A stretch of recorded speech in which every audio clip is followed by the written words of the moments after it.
kind of like this. I'm gonna have to cut these videos because it didn't turn out right.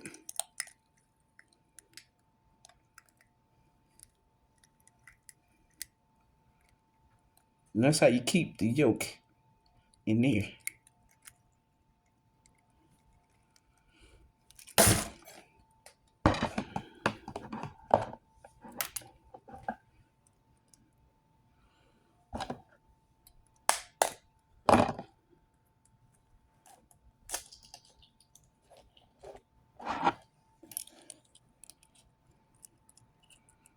And that's how you do it.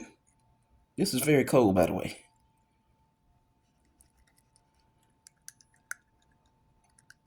I know somebody somewhere like, don't throw that yolk away. Okay.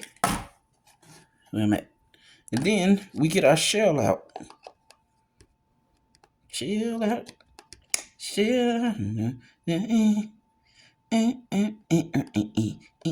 Wash your hands so you can just stick your hand in there and get it.